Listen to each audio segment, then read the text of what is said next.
So doubtlessly the infrastructure forms the backbone of the development of any economy. How does INCAP help the spearhead of the state of Andhra Pradesh drive to boost its infrastructure? See, basically in Andhra Pradesh, a big focus is being given by the Honorable Chief Minister on improving the infrastructure in terms of roads, railway connectivity, port connectivity, airports connectivity, and also through inland waterways. In Andhra Pradesh, we already have 6 functional airports, and our air traffic has grown by almost 44%, which is the highest in the country as against the national average of around 20-22%.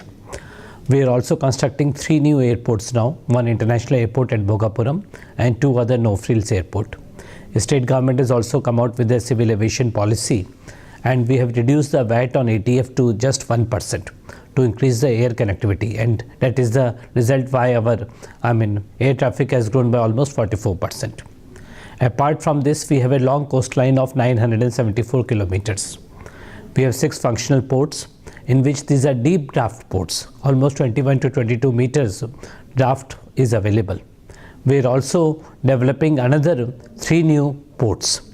So idea is once in line with the India's Act East policy. So Andhra Pradesh is ideally situated to tap the markets of the East and Far East. Apart from this, the road network is being expanded. Now Amravati, the new capital, is being connected to the Rayalaseema districts. Roads are being expanded. Plus railway also, Government of India have announced 3 dedicated rail freight corridors, out of which 2 are passing through Andhra Pradesh. And the third one also, if Visakhapatnam and Raipur gets connected shortly, then the third one would also be connected to Visakhapatnam. So this way railway connectivity also. And plus, apart from this, we also are focusing on now developing the inland waterways, the National Waterway 4, which runs through Kakinada to Pondicherry. It covers 4 states. So we are taking steps to develop that in the first phase, because transportation of goods through the waterways is much cheaper compared to roads and railways. Apart from this, gas infrastructure is also being developed. We are laying the gas pipeline from Kakinada to Visakhapatnam in the first phase, and 3 districts we are laying the city gas distribution in East and West Godavari and Krishna. So idea is the gas grid should be available, which provides piped gas connection to each and every household. So in this way, in terms of the roads, railways, inland waterways, ports, airports, gas, we are taking steps to develop the infrastructure. Apart from this, social infrastructure is equally important. So in which now international schools are coming up. Similarly, major tourism projects of hotels, convention centers, that we are going through a PPP model, basically in Visakhapatnam, in Vijayawada. That is how we are developing. Sir, Shri Nara Chandrababu Naidu Garu has an ambitious vision of making the state of Andhra Pradesh one of the best states in the country by 2029. How does the state envision it achieving their goals? See, basically, if Andhra has to become the number 1 state as per the Honorable Chief Minister's vision, it has to do well in various parameters. One, of course, most important is the GDP growth, in which we are already aiming at a double-digit growth. Last year, our GDP growth was 10.99%. We were the only state to have recorded a double-digit growth. This year, first half yearly has been 12.23%. Again, we have been successfully for the second year, we have been able to achieve the double-digit growth.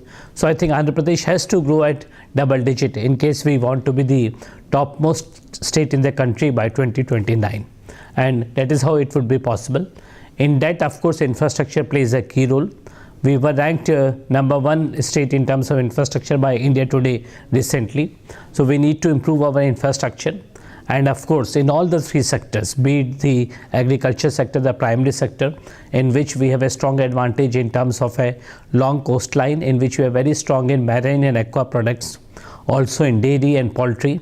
Apart from agriculture, horticulture, Rayalaseema is the hub.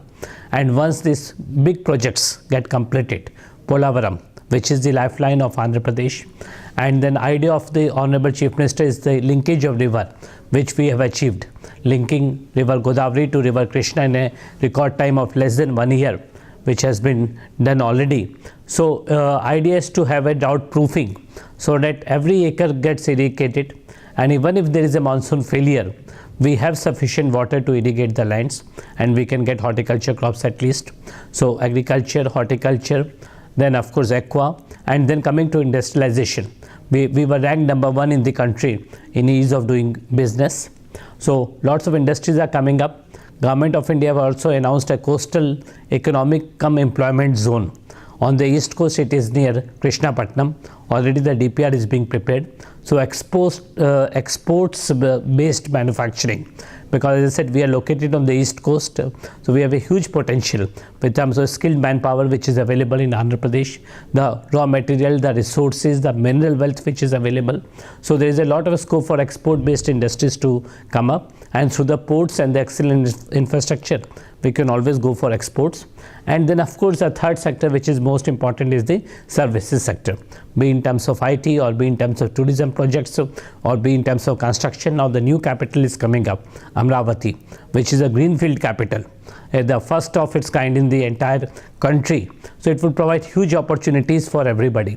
So with this, now with the focus on national irrigation projects, focus on infrastructure, industrialization, marine, aqua, and if we continuously record double-digit growth, I have no doubts that the vision of the Honorable Chief Minister to have AP as the topmost state by 2029 would become a reality.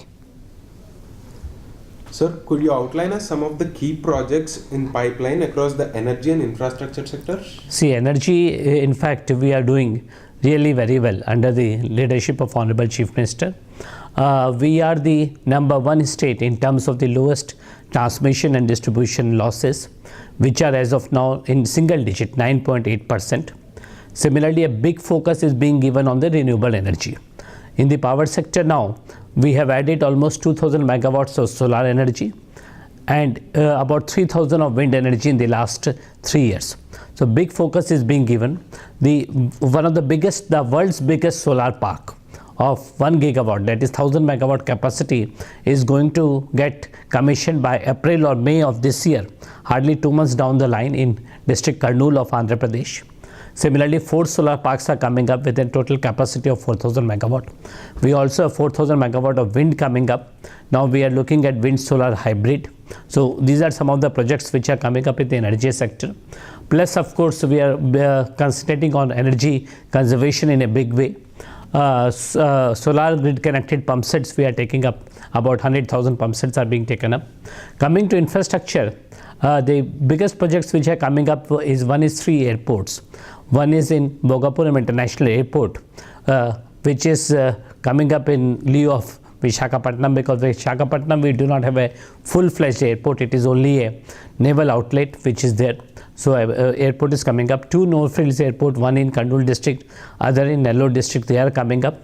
Plus, of course, Vizag-Chennai Industrial Corridor, VCIC, which has been sanctioned by Government of India and ADB, that is coming up. Many projects are coming up there. And also we have another corridor, CBIC, Chennai Bangalore Industrial Corridor, which again passes through Krishnapatnam. So these 2 industrial corridors are passing through the state of Andhra Pradesh. So large number of projects are coming up. Apart from this, new ports, one is Bhavanupadu in Srikakulam, which we have completed the tendering recently. It would be awarded shortly. Plus Machilipatnam port project and another port at Kakinada. So these are the 3 new ports which are coming up. In terms of the gas pipeline, and which we are laying from Kakinada to Srikakulam, and the city gas distribution in 3 districts, they are coming up. And then another unique project which we have taken is the fiber net project.